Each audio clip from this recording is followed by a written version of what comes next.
Good evening and welcome to this week's episode of Sunday Night Live, your favorite automotive show where we talk about all things automotive. Variable ops, fixed ops, doesn't really matter. It could even be in the office. What's important is that we bring on the experts that share with us some of the things that they're seeing in their stores, what they're doing, and how they're leading the way. Because when you look at things a certain way, what might seem like a big problem to you, and it might be a big problem. You have somebody else look at it with another set of eyes. They might say, oh, that's nothing. We did that at our store and we were able to resolve it doing X, Y, Z. So by bringing on the people that are getting it done in the stores, as my good friend Paul Machine says, a rising tide lifts all boats. And that's what we like to do here on the weekly Sunday Night Live show. So thank you guys for tuning in. Let me just make sure that this is playing, and it looks like it is good. We had a little issue before with Shawn trying to log in. He must have changed something at StreamYard, but we are in. So very excited to welcome to the show, or welcome back to the show, Shawn Butler. He was on about a year ago, and Michael Moore. So for those that don't know you guys, why don't you tell us each a little bit about you, and then we'll jump right into it. You go first, Michael. Okay. So I'm a 20-year, I say dealership. I don't even say fixed ops because I kind of started as a porter, and a lot of it ended up in sales. But I went from there and ended up going into the shop, became a shop foreman, left, became a service advisor, and from there just became a service manager, man, and just been grinding and just building teams, man, and just loving it, just passionate about it. Excellent. I know Michael's doing a great job. Myself, I started out as a technician, more like on the body side, painting cars. Then I moved into my own business of doing paintless dent repair for about 10 years. Got out of it altogether for about 5. Economy took a wrong turn back in 07, 08. Got back into the car business, became an advisor, quickly a lane manager, then a service manager. And I've had blessings of having some really great mentors, being associated with great people like Paul and Michael, and just really tried to soak it all in and had some real success in setting process, organization, and just strategies in place, and have, I don't know, about 10 years of nothing but year-over-year growth now. And I'm looking for the next way to keep growing. Awesome. Now, one thing I'm a little confused about, you said you tried to get out. Don't you know nobody ever leaves our business alive? Nobody. It's true, man. I couldn't resist it. When times got tough, people still wanted to fix their cars. Yeah, that there's always going to be work in the car business if you want to work. And it's funny. Oh, this morning was my first time attending Service Drive Live. I'm going to show the picture here. So Joe and Eric, thank you very much. It was an awesome first show for me to attend. I know you guys have been doing it for a while.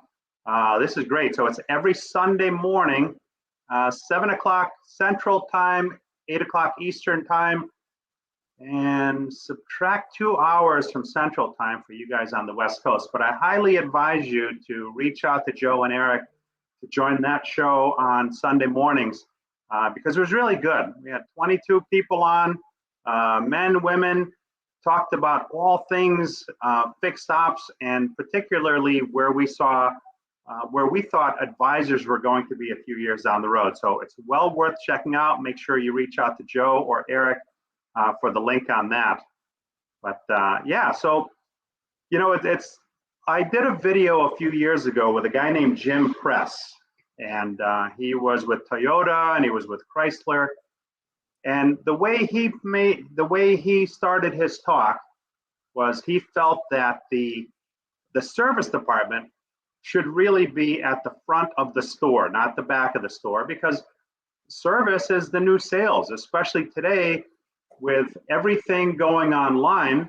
Most of the customers want to buy cars online.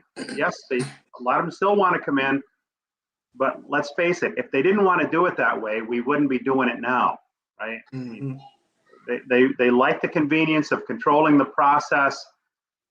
So the whole landscape at the dealership is changing, and it has changed since the pandemic because it kind of fast forwarded, that change. But what's interesting is that most of the general managers that are running these stores come from the variable side of things. They come from the front of the house.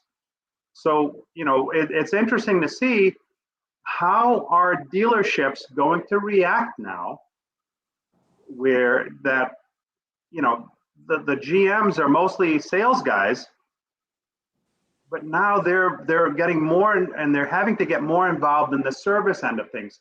So Shawn sent me something here, and where he talks about future leaders are going to have to come up through service. Now, some stores, there's a Subaru store in Connecticut in Danbury where the general manager came from the service side of things. Yep. Okay? And I hear of some others, but it's not the majority, it's the minority.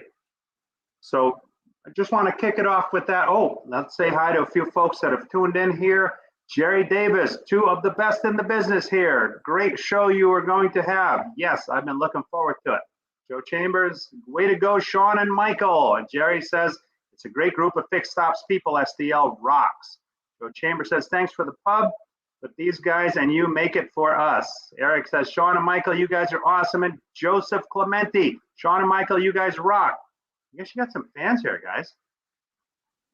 Jerry says, I think the next 5 years, your GMs will be from fixed ops. So, yeah, what are your thoughts on that? Well, I'm going to speak out first just because I know where Michael stands on this. I have been a huge fan over the years of most of my general managers, and the ones that stayed out of fixed ops were my favorite. However, going forward, as things become more online, like you mentioned, Paul, I believe that it's going to become more and more important that people understand the fixed ops side rather than just saying it's in the back. It should be in the front, like Mr. Press said. But that's where your retention metric is. Look at Toyota. They went away from CSI over a year and a half ago, almost 2 years now. And they do everything based on retention metrics. Where does most of your retention come from? In the service side. It's not in the sales side. So unless you understand how parts, service, and the body shops work together to retain your customers, you're never going to be able to move forward in a lighter fashion. Old school thinking says, oh, you have to run this, be a salesman. You have to be finance. You have to sit on a sales desk, understand a dealership. No, you don't. NADA Academy teaches you how to read a statement. And anybody with common sense knows that who deals with the most customers every day? The service department. Who's creating the next sale? The service department. As things move online, sales is not going to be about retention. There's no retention in used cars. There's no brand loyalty in used cars. That's going to come from your service side. Guys like Michael Moore, they are ambitious, aggressive. I'm just a little bit older, a little bit more old school. He's a little younger. I'm trying to learn from guys like Michael. I can learn every day. Well, I mean, honestly, my opinion is at some point, I want to be a dealer principal, to be perfectly honest with you. But I absolutely want to be a general manager because about a year ago, I started really looking and kind of like what you were saying, I knew that honestly, because of the pandemic and just how things were going, that the main part of a dealership was the service department. At the time when COVID first hit, I was a service manager at a Ford, and they did okay selling cars, but man, through COVID, we service stayed open, and we absolutely killed it, and we were on lockdown, and we still I didn't understand it, but we still kept the lights on and kept things going. But I personally I've had conversations with dealer principals and different general managers. I know a ton, just from being around for so long.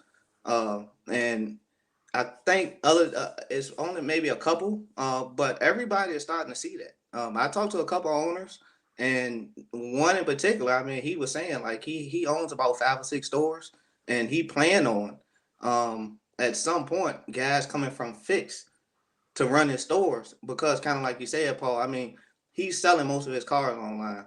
He sells a Right. ton of used cars online. He sells a lot of new cars online. There's not a lot of margin in negotiating and stuff like that. So at the end of the day, um, you know, we got to talking, and I asked him about fixed absorption.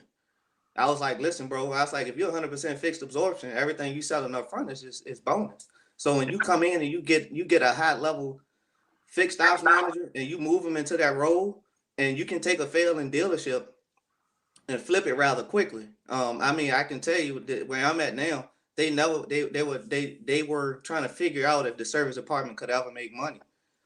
We did it. I mean, honestly, me and the team, we did a $500,000 flip where they lost 250 the previous year. We made almost 300 grand this year. Wow. And that's and I started in November, and that's from November to November. You know, and even like a lot of the metrics that they said was we couldn't do, we did, because number one is processes. But the thing that a lot of guys in fixed understand, the good ones, I would say, is team building. And when you build those teams, so for me, like I don't take a ton of credit for it. I mean, I personally, I'm a great recruiter. So I'm recruiting certain guys, but at the same time, you can build a team full of high level people, put them in position, and just let them work, empower them, just set the parameters and let it run. And it was fairly easy. So for a guy like me, when a dealer principal tell me, hey, you got to sell cars for 6 months. At that point, I know it ain't for me, you know, because at that point, I'm walking back to be a salesman when I understand 3 of your departments. If you have a body shop, I can roll 3 of your departments, but the guy that's in that seat now couldn't tell you what fixed absorption is, don't know what ELR is, don't know what any of the stuff that actually pays the bills in the store. So, you know, honestly, like I said, the gentleman that I do know that's going that direction, I mean, that's what he understands, because his stores, his service departments are losing money. And when they weren't really selling a ton of cars, how is he going to make his money? So he started understanding that his leadership was not geared or built to carry that weight. So those, I mean, I see a lot of guys going that direction. I see a lot of dealer principals going that way. They're not gonna have no choice. I mean, to be perfectly honest, in my opinion, at some point they're not gonna have a choice. And I will say, my current general manager, he's learned, and in the year I've been there, he can speak fixed now. Like me and him talk about fixed a lot. He takes a hell of an interest in it. The first GM I really had that actually wanted to learn and understands a lot of it. So, but me and him was having this conversation when I interviewed. Believe it or not, so he realized, hey man, I don't really understand this stuff. And at the time, his fixed absorption was low, and like I said, they were losing money. So I mean, your CSI, I mean, all of that stuff comes from Nissan. Still has it. So the dealer's making money, a lot of money off of the KPI. Then if you can make money, I mean, it's golden. If you understand that stuff, you're golden. You know, so my whole thing is I always tell fixed managers, man, don't limit yourself. I mean, I'm hell of aggressive. So I mean, I personally, I'm not gonna sit back. I respect the guys that love fixed and don't want to do anything else. Because I could see that. And you know, and a lot of the guys that are comfortable, you can make good money, and you just don't want the responsibility. So that works. But you know, there are a lot of young guys, man, a lot of young guys in fixed. I have an advisor that's hungry like that. I know a couple of advisors that I mentor and talk to that don't even work for me anymore. That's hungry. That's going to be those next guys. So they Michael, better how get long have with you been in the car business? it. Since 2001. Man, you speak like a guy that's got a few more decades of experience than what you got now. Yeah. I Right? started in 2001 as a lot attendant. Didn't even know how to wash cars, man. So Shawn and I are old. right?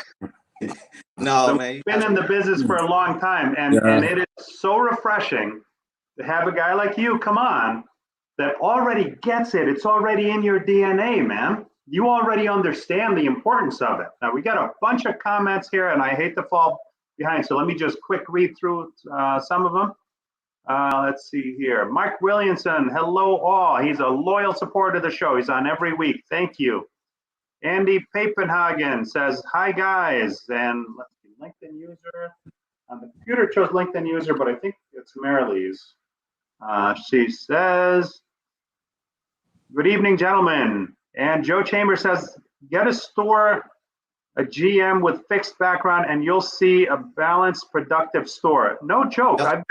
I've not worked in a ton of dealerships, but most of the ones that I've worked in, the GMs, they were good, but they didn't really speak, as you say, speak the fixed ops language. It's a whole nother culture in itself to understand. So yeah, I'm happy to see that we're going in that direction.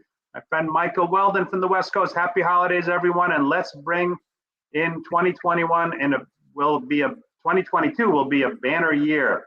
Yep. Joe Chambers says, happy holidays all. And Shamar Jones, fixed stops is the driving force dealerships now. No ifs, ands, or buts about it. It has been for a long time. It's just, we never got credit for it. Mm-hmm. The store always got, the sales department always got credit. When BC, before COVID, there were a number of stores that lost money in the front end, and it was the fixed ops department that paid the bills. So hats off to those guys. Robert Allen Carville, another loyal supporter of the show. Hello, everyone from the North Pole. You're not at the North Pole. And my friend Steve Apicella, variable ops and fixed ops are treated separately internally at the dealer, but should be one continuous experience for their customers. Customer retention isn't because of just one or the other. It must be earned by both to achieve where your dealership experience, hashtag your dealership experience, should be. Everyone knowing the other's job, understanding it, and helping the other get to the finish line together. Michael Weldon says, Michael, I know you put in the work with those results. Yeah, no joke, man. That's great stuff. My hat's off to you. John Buck, team building and retention is your key to success in fixed. No question. Good job, Michael. You know, there are schools of thought where leaders, quote unquote, or managers, they don't like to surround themselves with people that are a threat to their job. But you guys see this as something totally different, the way it should be seen. You surround yourself by those people that could take your job and make you and the store look really good. I mean, that's a concept that not everybody understands. A lot of people struggle with it. No way. We have to be aiming to elevate everyone around us and training our replacements, because it's not about babysitting, right? We want people to be able to handle situations. It's the exact reason why I know Michael does it. I know I do it. When there's an issue or there's a problem, we bring those people in and they listen to the conversation. They listen to how it goes. How else are we going to educate them on how to handle things for themselves? We're short-circuiting ourselves. One of the biggest things I'm struggling with right now is staffing, right? And that's my own problem. I don't put that on anybody else. We've hired a few advisors that haven't worked out, right? So now we started a little training program to build our own advisors. I'm not good like Michael. I didn't have a recruiting process or a dealer like in the dealership technician background. I was always relying on the Toyota TXM process to bring up my next recruits. I don't have that luxury at the store I'm at right now. So now I'm having to learn how to recruit and bring technicians in. And that's a challenge for me. We're way under, we beat year over year by $800,000. But I left money on the table because I didn't do a good job of bringing in more advisors and more technicians. 100% on me. I have to learn from people like Michael on how to recruit in this generation. I'm ever evolving, and I'm not there yet. I'm trying to learn and grow.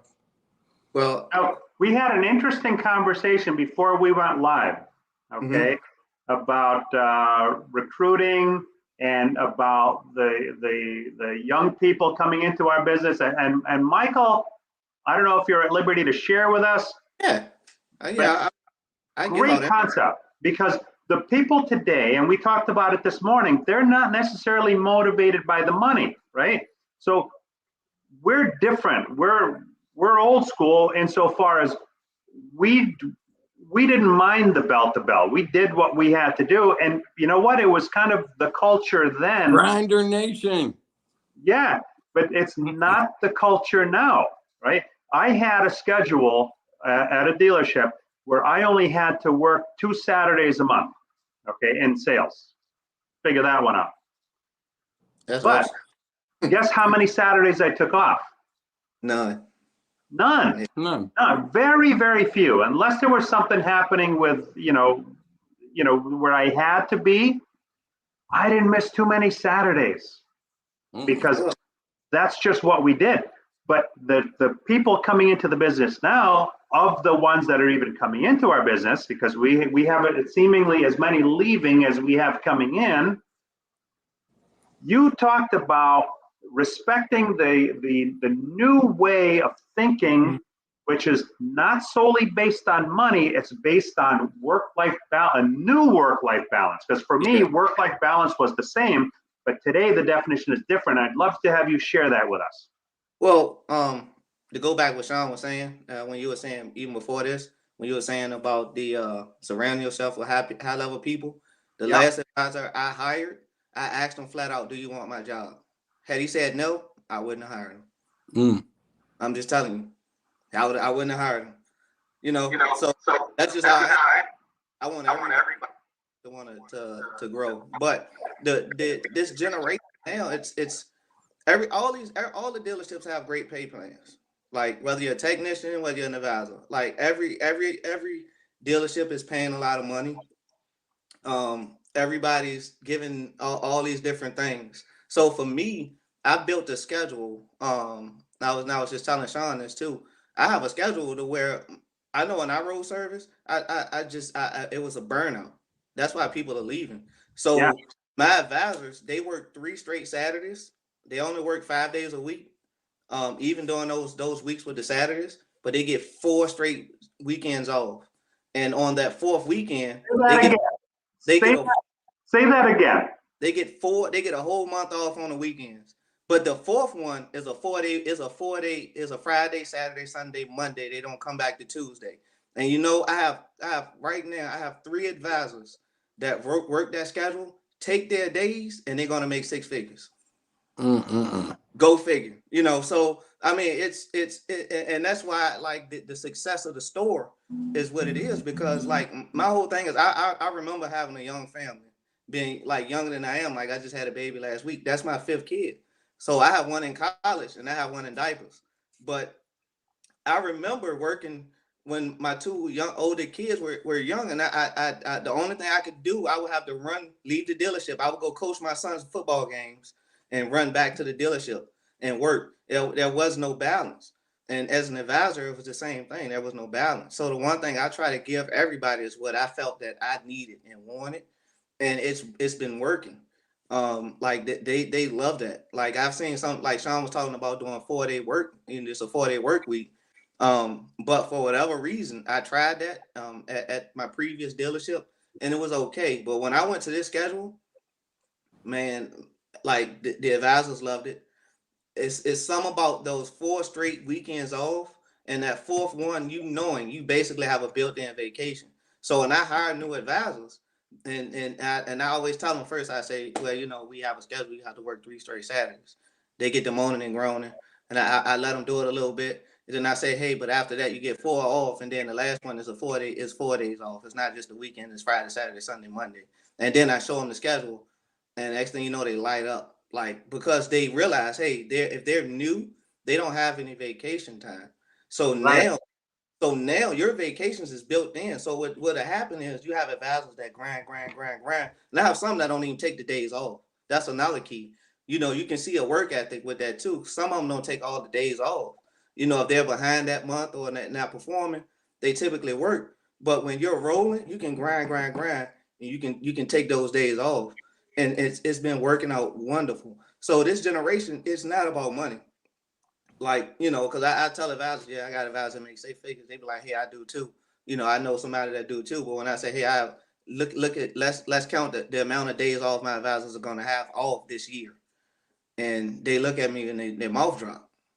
So Nobody's that's doing that. hmm? Nobody's doing that. Yeah. So when people say, hey, Mike, what's your success? That's one of them, and I don't mind sharing it because I want everybody to be successful. You know what I'm saying? So it's just one of those things that I told Shawn or anybody, if you can DM me on LinkedIn. I mean, I'll shoot you the Google Doc or the schedule. You can build it however you want, but it works. I mean, I haven't had trouble with, especially with the high level advisors. Man, shoot, they take those days off. They make their money. They come in. The processes are there, so they're not stressing when they're at work, and they get the days off to spend with their kids and their families. And the ones that don't have a family, they can take their mini vacations and things like that. I mean, they have more days off than I do, and I'm the manager. I joke with them all the time, but that's kind of how I think it should be. That it should be like that. I mean, because they value their time. It's just like with your customers. Like, you can charge whatever you want if you value their time. A lot of people don't get that. They Right. just don't get that. Well, that leads to an important segue with, like I said, with Michael. I'm trying to learn from him on that part because I'm an old school grinder guy like Paul. And the schedule in our store, which is literally two freaking doors down from Michael's, by the way, was already preset kind of to mine. And I've been a little reticent. Michael understands my situation at really reaching out and grabbing a lot of control because the person that was in my chair before me was very well loved. He's actually Michael and my bosses now. Great guy, super good guy, right? So it's been a little struggle for me on how much to take the reins, on how much to, change things and all that. And now, after almost being there for a year, I have to be a little bolder. And I've never been in this situation before. So that's why I'm reaching out to like my folks on LinkedIn and with Michael and stuff like that. I'm trying to learn and just evolutionize as long as our advisors are too, because I have a bunch of kids in their 20s. I'm like, Michael, hey man, I got one 28 years old and I got one 5 years old. Dude, you talk about a crazy age range and things that challenge you. And then, we get challenges all the time. And sometimes I'm not comfortable with those. And I'm really trying to evolve and learn. And guys like Michael are helping me so much. Guys like Paul or our SEL crew on Sunday mornings. That's a And great point, by the way. the biggest thing that we can do is reach out and love each other and listen to what's going on around us. That will help us grow. Somebody's run into a situation before that you're experiencing now that you're having a challenge with, and that person will look at it and say, oh yeah, no problem. This is how we handle it. Now we got a bunch of comments here I want to get caught up on. Let's see here. David White says, how do we engage the partners/owners to take the initiative to do cross-training and variable? Training for fixed managers is mostly trial by fire, but there is a larger chance of financial litigation in a owner-partner position. Well, most stores don't do a lot of cross-training, and it's something that, not a lot of stores have experience with. The great thing when you work for a big company as a road warrior, okay, these companies spend ungodly amounts of money to train their reps I was in the DMS space. So you need to know all of the pieces and how all of the pieces connect. when you are in the DMS space, the training they give you is incredible because it teaches you every department where the bottlenecks are, where the problems are, and then where the problems are between those departments. It isn't until you get that kind of training that you fully understand the store from every aspect, even the office, things Yeah. that most people don't think about.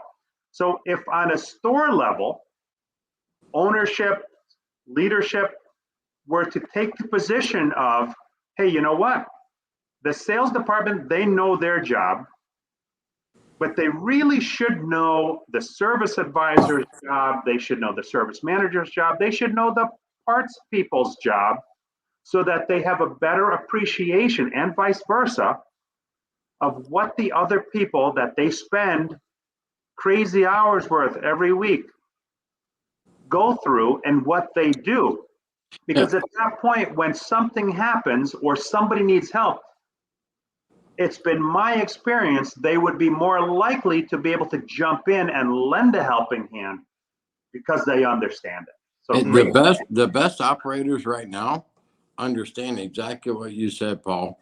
Michael, myself, other service managers and directors out here probably have 2 or 3 times as many people, depending upon our leadership, as the guy sitting upstairs working on one little bit of the front. They don't really have a clue what's going on in the back end. They're just waiting on manager meetings. And it's not their fault. That's just the way they came up. Yeah. Yeah, I mean, like to the question the gentleman asked, I mean, I personally I asked a ton of questions. And I mean, I'll be the first to tell you, like some of the variable stuff I don't understand. Well, I didn't understand. But I'm so aggressive in like how I talk to them and just how I go to them and ask questions. Like they understand that if you don't give me those answers, that I'm gonna get them, and then it's gonna be a problem. So, but at the same time, you can do that when you understand your first job first. So Yeah. for me, it's like I'm not gonna ask you nothing until I fix the service department. Now, once we make money, we're successful, our retention is up, everything's great. Now I'm gonna start asking questions because the one thing about a fixed department is always things that happen and come up. But once my experience is once you kind of get it humming, other than staffing, if you're staff, a lot of it, I ain't gonna say it runs itself, but it sort of can.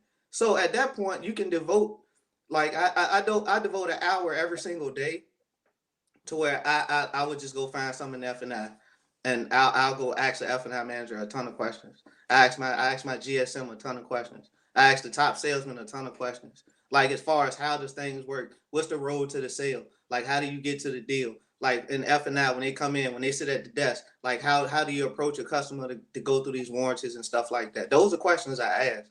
So to him, I would say it's tough because some operators, if they're old school, I don't know where you work, if they're old school, they don't think that way.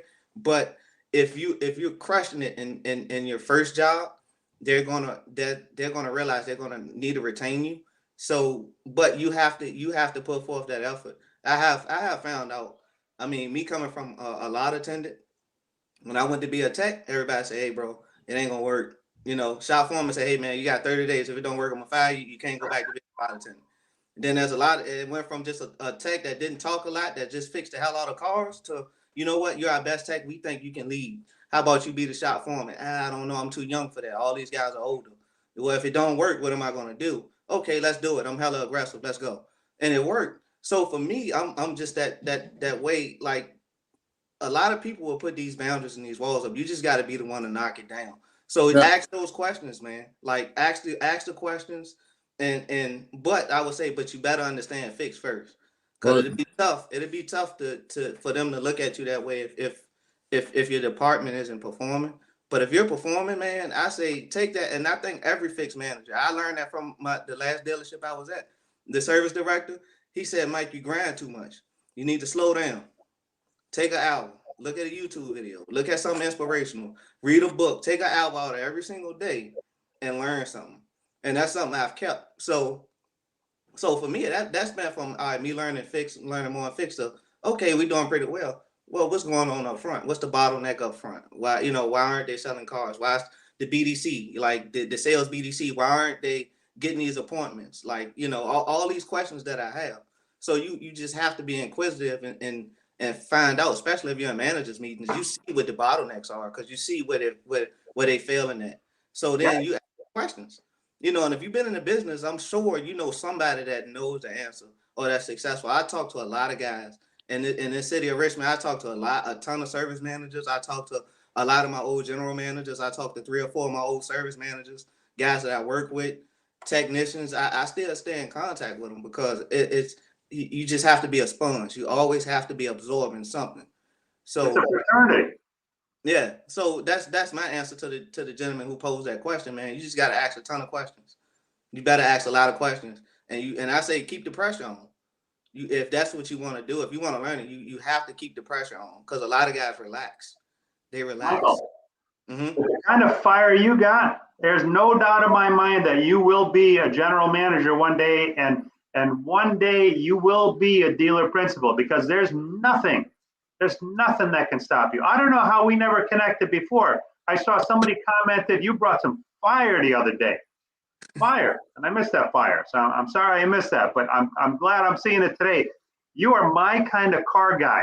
I'm just shocked. Never crossed. I mean, the car business is all I have, so I tell guys all the time. A lot of people, they go between jobs and they do this. I've done nothing since 2001 but work in dealerships at various different jobs. So I have nothing else, so if you don't have nothing else, you better put your energy in it, so. Let me get to a couple more comments. John Buck says David White trial by fire is 100% right. Yes, I concur. And Jerry Davis says, Shawn and Michael, you are both spot on. It is a true pleasure to hear you guys talk week after week. I agree. It was my first one this morning, but I will be on others. I just have to get used to that getting up early in the morning thing. That's what we get me, man. I'm not gonna lie. I ain't got trouble with that. Robert Allen Carvel says must have customer satisfaction. It is ahead of whatever is in second place, and I've always said that. Yep. You guys have heard me say that ad nauseum. Dominic Burgoyne, sorry if I botched your name. He says fixed stops and sales should be treated as it should be. 1, the customer lifetime journey. Hello from Montreal. Yep. Man, this guy could be related to Steve Apicella because he understands and speaks the same language. Joseph Clementi, well-rounded leaders are what it takes to successfully operate a dealership. It is more than fixed ops mindset or sales mindset. And then it cut off. It doesn't tell me the rest of the message. Joseph Clementi said, oh, I think he added a second part. Successful operation of a dealership requires no, that came through. It's all not, it's about culture, vision, processes, and most importantly, people. There's a reason why in the trilogy of people, process, and tools, people come first. People and culture, man, is number one. Yeah, I think a lot of what we deal with today, and, from different mindsets, like your best grinder technician who turns the most hours, it's probably not your best shop foreman, right? Your best advisor who grinds it out 6 days a week, probably not your best service manager because they're not good at dealing with the people and, relating to the customer. Let's just be honest about it. I will give you our ownership and our leadership that Michael and I deal with. They're trying to reach out to the future. They're trying to set that better customer experience. They've invested a lot of money. We don't lack for anything in the shop. We don't lack for anything in the service yard with porters. We're allowed to hire our own people. That's a little bit different mindset, right? So we have a different approach with our group. The fact that Michael and myself both work for the same group and both of those stores will set store records by hundreds of thousands of dollars this year is not a coincidence. You have to be up front and learning and going forward. We want to be able to continue to grow. Neither one of us or our stores have reached their potential, and it's merely the next step. What's going to keep us growing? People like you, Paul, putting this together. People like Michael with his schedule, helping myself grow, an old school guy. I mean, I can't envision going backwards. I haven't done it for 11 years in total growth. Haven't done it for 6 years in customer pay. Don't intend to do it in 2022. I will find a way, but it takes this whole mindset, this group, and to continue that growth. I need to learn, and I'm open-minded. I will say this, like the mindset, and this is a plug for a book that I read that actually made me quit as a shop foreman to pursue being a service manager. I've only been a service manager for 2.5, 3 years. So that's but that lets you know where I'm at in my career. I have a lot of growing to do. But I will say, like, I read Carl Sewell's Customers for Life. Heck of a book of an old school operator, the gentleman that started loaner cars and all of this different stuff. It was basically, how do you build from front to back customers for life? And that Park Auto Group, I learned about after I read the book. But I mean, they set the standards, and it was because they had an owner from the top down that forced managers to do their job. But at the same time, because everything was based upon customers for life. And if you buy your car, you service your car, you trade your car in, get another car and service, just customers for life. So when it comes to just philosophies, I think that's how a lot of us have to start looking at it. Because with him, there was no walls. There weren't walls like with sales, parts, service. It was just a dealership. And No us a and friend them. of, huh? There's no us and them. Yeah, and it's a dealer, it's a Lexus dealer, our local Lexus dealer, the serviceman, the director Chuck. When they built it, he calls me. He said, "Mike, you got to see this. This guy gets it, the owner." So you walk in, and the service advisors, F&I, and sales is the dealership is one big open room with the customer lounge in the middle. So everybody sees everybody. There's literally no walls between departments, and they operate that way, and that's the reason why they're successful. And I think that's why a lot of dealerships fail, because I personally want to be a GM and be a dealer principal, but in my philosophy, everybody works under the same roof. There are no walls up. And I've worked at so many dealerships to where it's us, or in services, man, they up, man, they did this or they did that. And I always say, hey, but if they piss somebody off, we got to deal with them. So we need to knock that wall down and make sure they're not pissing people off. But at the same time, we need to make sure we're not doing the same thing, because once we piss them off back here, they running up to their salesman, or the GM. So we have, there is just this one customer for life concept. So I would say anybody that's interested, I would read that. I would definitely read the book. Hella impactful. Excellent advice. There are a lot of things that we do during the course of a day in our jobs at the dealership, whether we are in the sales department, the parts department, the service department. There are lots of checklists that we do and things that we have to complete within so much time. But all those I look at as details. There's only one job that everybody needs to do. And this is a really simple job. And that one job is to focus not on, there's a 1.8 hours walking in. Yeah. There's a 60K walking in. No.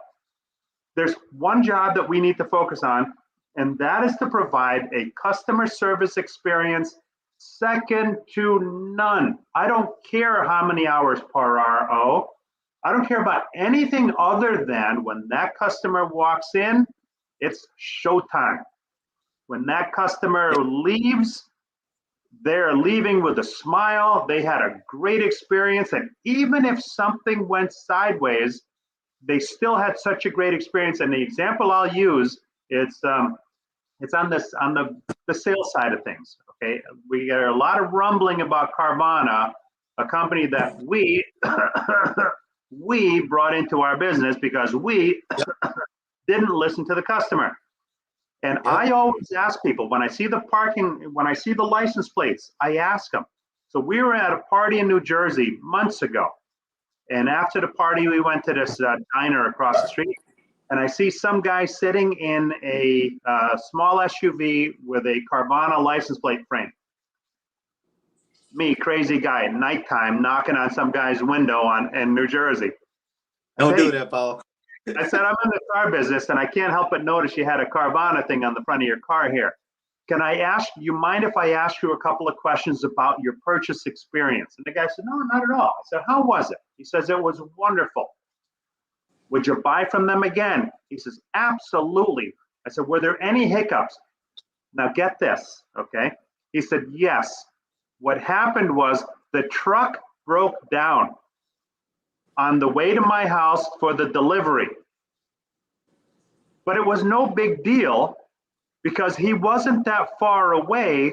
So we just drove, we got in our car and we drove to, and we met the truck driver and we got the car from where the truck had broken down, okay? So even if somebody has a hiccup, something that goes sideways, the overall experience is so good, like in your stores, that if something happens, they will be more forgiving. And that's so crucially important because today, everybody's expectation is not here, it's up here somewhere. You can't even see how high the expectation is. That's one thing I want to give credit to our organization. They have lifted the level of customer experience to probably unprecedented in our area. Check out our Google reviews for service versus sales. If you could separate the two, our Google reviews for service, Michael's store, our store, they're probably like a 4.8 or a 4.9 versus sales being a 4.2 or a 4.3, because they have set the bar to go higher and above. And it's a magical thing when it all starts coming together. And give 100% credit to the people that set that in motion prior to Michael or myself's arrival. And we are benefiting from that and building upon it. I will say this, Paul. The reason you guys are doing the numbers you're doing is because you're offering the customer experience that you need to. That's why. That's it. But back to your point on like Carvana, my barber, he bought a car off room. So we're talking, he's cutting my hair. I literally get my hair cut at night at like 9, 10 o'clock. I go to the barber shop because of my work schedule and he just works late. So his time is super precious. And he was like, man, I wanted to buy a car. And we both know a particular salesman that works at another dealership. So he bought a Honda. He said, man, I was going in there to get it from him, but I don't have time to sit in the F&I office for 2-3 hours while they do paperwork. He literally bought his car from Vroom in about, I want to say it was less than 30 minutes. Like it was less than 30, it was done. It was over. Financing was done. He picked the car. And that's the thing I always say, you have to respect people's time. And that was one of my bottlenecks. I asked F&I. I was like, yo, why when people come up here and I would pass a customer in the showroom and they'll be there for hours. Like, why, what's taking so long? If they know the car they want, you agreed on the price, man, they should be getting out. Like, what's the holdup? So these are the things that I think a guy like me that's super processed and just taking care of people, I'm gonna figure that out. Like nobody should be there after they figure out what they want. We got a price settle. Why are they there for 3 hours after that? Like that's crazy. But that's why Chris bought his car from Rome. No, I'm with Michael 100% on that. They put the future leaders. We messed up. People will fix it one way or the other. Right. The future leaders, right? Process. Who knows process? Who knows structure, organization, and deals with the most customers every day? The people in service. That's what will fix the whole area, right? Well, I'm not getting I think there's some smart guys in variable that can do it. Like I know some, but they're not in a position to fix these processes. So that's the thing. Like they, like when I was asking these questions, he was like, yo, that's crazy. Like I was talking to salesman, he was like, man, I had a customer sitting up there for 2.5 hours the other day. And I'm walking back and forth, getting them stuff and keeping them happy. And they got a kid. The little girl was back in service. I was playing with the kid because it's the same age as my daughter. So I have little toys and stuff. So I'm trying to keep the little girl busy. But I'm like, man, why is the little girl still here? He was like, yo, this is crazy. So like, but those are the questions I posed. So now we're trying to fix it. Like, Hey. you know, I talked to the GM. So now, like, we're trying to actively fix. I've talked to guys, so they're actively trying to fix, like, that shouldn't happen. So I mean, it's just about, if you see it, pose the question. Like I said, I ask a lot of questions because, you know, so now it's like I'm not the only one. They see it, so it's not for me to figure out. It's not my job right now. But I will have suggestions, you know, and right now it's time. It's coming. Michael. That's the thing. Michael, you've heard my wife on speakerphone a time or two. Her favorite F word isn't Friday. Okay, she would never spend 2 hours in the dealership for financing. Not happening. I know that. I know I wouldn't. But that's why my barber. That's why he didn't buy his car from. You know, I saw a lot of dealers when they talk about Vroom and Carvana. It's like you need to look at yourself in the mirror and fix those processes. I mean, it's the same service. We had to do it years ago. Because service operated out of arrogance. Like we have the, you know, factory parts. You can't go nowhere else. Like you got to come here. I was an Infinity technician. So and for years, that's how they operated. Hey, they can't go anywhere else. And then the next thing you know, those Infinity customers was going to Nissan. Next thing you know, those Infinity customers were going to the shop across the street. And I started counting how many cars was in the lot. And all of a sudden, we had to fix what we were doing. So I mean, it's the same service. We went through it too. That's what I'm saying. Like there is no walls. All these departments, or just the dealership, all of us have the same issues. So we can all help and fix them together, you know. So it's just one of those things that they have to. I think the variable have to look at. Just like I said, like service. There's a lot of things that I would like to fix now that I haven't figured it out yet. But you know, when we circle back around to the fixed operation side, to this younger generation, to retaining our employees, wow, there's something new, right? Rather than turning and burning, we're all going to have to evolve. And it's going to start with understanding the mindset of the newer generation, the current generation, and how do we meld that together and continue to evolve and get into that next level where we're graduating on to different processes, because what is today is not going to be the same 2 years from now, not going to be the same 5 years from now. I mean, it all evolves. I want to get to a couple of comments because we're a little bit behind on comments. Jerry Davis says, money, don't cut it anymore. This is where I struggle. We just don't have the same work ethic anymore. Life has changed. I don't know if it's necessarily work ethic or not. It's just life has changed and people's values have changed, and we have to respect that. You know, Eric says, train to retain, train the employees so we retain our customers. Spot on. Marilee says Saturdays are typically the money-making days, so taking off was viewed as leaving money on the table. Joe Chambers, train your replacement, train your boss, train 360 degrees. And Robert Allen Carvel, who covers for that advisor? It's a schedule, right? It's not necessarily that somebody's covering. It's by the way, it's Charbonneau, not Carvel. No, actually, I'm reading here from Robert Allen Carvel at 8:26 p.m. Who covers for that advisor? Are you messing with me? Robert is a guru. If you could listen to Robert for hours, you would never stop learning. John Buck says, I love the schedule idea, Michael. I'll send you a DM, bud. Thanks. And Shamar Jones says, Michael, that is great. It creates a successful culture with the work/schedule balance. I love it. That's why I said, man, only 10 years in this business? I don't know. I'd want to check your background because 20. You got more than that. I got 20. I got 20. You got 20.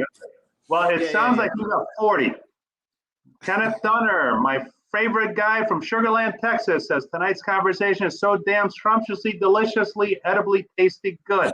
And Shamar Jones says, Shawn and Michael, thank you for providing great insight. Jerry says these guys are changing the game. John Buck, hire based on attitude and work ethic, and the rest will fall into place. Hire based on attitude and work ethic, and the rest will fall into place. The most productive technician in the world will cost you more in the end if they have a poor attitude. It's all about culture. Culture can make you or break you every single time. If you don't create the type of workforce that you can trust, that trust you, that's where the problems happen. That's where, let's just say the ticket doesn't accurately reflect what the customer got. Yeah. Right? Joe Chambers says, excellent point, Michael. Orlando Spencer, hey, Paul Meijer, sorry I'm late. Dude, you're never late. It's on the internet. So what you don't catch now, you catch on the replay. Powerful evening to everyone. John Buck says, if you have an issue with a customer and handle it correctly, you will have a more loyal customer than if you never had the issue. No joke.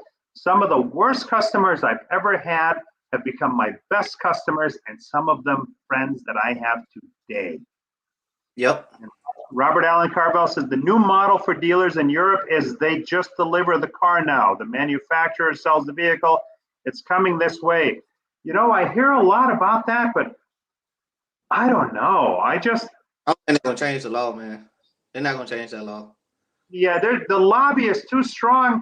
And I just see, you know, I'm not going to badmouth an OEM, but I just see them as wanting to send truckloads of cars. You guys just take these 20 carloads that we have, and we'll take care of you. And then something happens, and all of a sudden, I think that our dealerships are going to become delivery points, but you're never going to eliminate deliveries, like Michael said, because dealers, that law is not going away.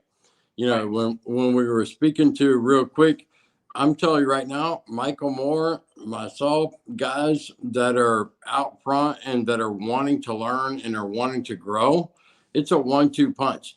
I don't care who's one or who's two. The fact is we're growing and learning. Yeah. We stop learning when we stop breathing is how I look at it. And Paul, I don't know if you saw this, man, but about a month ago, I think Hyundai did a deal with Amazon. They did. You might want to Google 100%. Link that works for like Hyundai, like corporate, and they did a deal with Amazon. I didn't read the full details, but it was about selling cars. I don't think it's something they can do right now, but so I mean, it's who knows? I don't know. Riven, Tesla, Carvana, it's on the way. We have, the writing has been on the wall for years. The thing about the car business is we get advance notice on the stuff that's coming. What we don't always do is change course. Now, if you're on the Titanic and you know you're heading towards a glacier, are you going to be like the band that just keeps playing as the boat's going down? Oh, man. No, but that's the way the car business is sometimes, right? We know it's coming. We've seen the signs, and we keep, you know, we saw it with CarMax. We saw it with CarMax. Everybody's talking smack about CarMax. Well, guess what? You hear anybody talking smack about CarMax today? No. I know a lot of got cars from CarMax. No, we've been doggy paddling for years. It's time to start stroking. Come on. When CarMax walks into the lunchroom, what do? We get up, we slide our lunch tray over, and we leave. So now the new guys, the Carvanas, the Brooms come in. Now we're still a little abrasive. But again, the writing's been on the wall. This thing with Amazon and Hyundai, how about this? Tesla. Can't sell, right? But guess what? They opened a store on a reservation. Reservation. No U.S. laws there, baby. Genius. Hey, how about Google? Look at Google. They set up campuses before. You want to talk about employee retention? They provide breakfast, lunch, dinner. They got ping pong, pool tables, computers. They got access. They got time off, right? They have the most loyal, well-paid, and one of the most successful companies in the history of the world. Yeah. They did it 10 years ago. Got a couple more comments. Jerry Davis said, oh, we're going to go over on time. I hope you guys are okay with that. We're good. Because we got some comments behind her. Jerry Davis says, biggest killer to any business is the following statement. We have always done it this way. The game is changing because the new group leaders are asking questions. I'll give you an example. When I went in for my double knee replacement surgery at the end of January, I said to the surgeon, I said, I want to be walking without a cane like a normal human being in 1 month. Can it be done? He says, well, most people don't do that. I don't care about most people. I don't. Has anyone done it? He says, yeah, but very few. You could stop at the yeah. If somebody else has done it, I'm going to do it. And a month later, I do a video online of me walking without the cane like a normal human being. I remember. Good stuff. Orlando Spencer, Michael Moore. I actually spoke about this earlier today in a quick post. It's not just about competing on price with the competition. What the online car dealers are doing, they are providing leaps in value to the customer. And that value primarily revolves around time. Gone are the days when people are willing to sit around and wait 2 to 4 hours to make a purchase. For them to do 4 hours could either make them $200 to $400 or set them up to make thousands of dollars on future transactions. Absolutely. The online retailers, guess what? They're not the cheapest. The quick lube places, guess what? They're not the cheapest. I've had people tell me, I know I paid more money, but it was well worth the convenience and I would do it again tomorrow. And me personally, I'm a big one for customer experience. I want to pay more money for a better experience and a better quality product. But I don't really care how much it is. Just get me out of here. I'm ready to go. Nobody offers it. Nobody offers it. Joe Chambers says a lot of state regulations to get over direct sale, not to mention franchise agreements worth billions. Yeah, that's why. And I agree with Michael and I agree with Shawn. Not going to happen anytime soon. Although I wouldn't be shocked if a few more dealerships popped up on some reservations. I mean, again, that is just genius, genius, genius. Orlando says, Paul Meijer, one thing that could be a significant trap. He's trying to bolt on technology without actually addressing the underlying business model. I am not operating automotive industry, whether it's manufacturing or sales, but I believe it's one of the most essential industries. However, the industry has always long resisted change. I can say that again. The industry has always long resisted change. How many dealers aren't into selling tires? When vehicles go all electric, what are you going to have to sell? We had a good conversation about that this morning. But it's the change that is necessary to add value to the customer. And it cannot just start with adding both on quick fixes. The business that aren't going to, and then I cut off. Eric says, spot off, Shawn. We must evolve for the future career path. And Orlando says, Paul Meijer, that's what he said before. And for some reason, the platform duplicates some messages and it cuts off some other messages. So my apologies. And Jerry Davis is one of the best conversations I have had the pleasure of hearing in a while next to our SDL Talks Weekly. Wow, thank you. Man, this has been... This red Solo cup is for Joe Chambers. I'm sure there's a story there because I haven't seen some of the other SDL shows, but I will be tuning into more of them. This has been like somebody explained the other day, you guys brought fire tonight. Michael Moore, my man. 100. No, man, you guys did great, Shawn. This is awesome. Any parting thoughts, any final questions that anybody has out there for our esteemed panelists? Keep growing, Michael. I'm 100% behind you, and I love you, man, and I'm better for knowing you. Same here, man. Same here. Yeah, Shawn, you do a great job over there, man. And Paul, this is a great platform, man. Thanks for inviting and having us on, honestly. So it's my pleasure. Probably you. I'm honored that you guys came on. Thank you, Paul, for having us. Oh, you're more than welcome. I appreciate you guys. Welcome to SDL Nation. Thank you very much. I appreciate that. So everybody out there, this has been a pretty fire conversation tonight. If you have any friends in the automotive community that you think might benefit from this, the beauty of the internet is that it lives forever, on and on and on. So please share this broadcast with your automotive community, because if each person just gets a little bit, that's another tool in their life toolbox that they can use to elevate our business, so that when somebody walks into one store over here and they walk into another store over there, it's a great experience for everybody, and it brings respectability back to our business. So thank you, and we've got a bunch of thank yous from the audience. So I appreciate you guys. Have a safe and productive week next week. Merry Christmas, everyone. Merry Christmas. That's right. Saturday already. Can you believe the year's almost over? We got what? A couple weeks? Couple weeks, man. Not at all. Wow. 10 days. Crazy. Thank you Close again. strong. We'll see you next week on Sunday Night Live. Thank you, guys.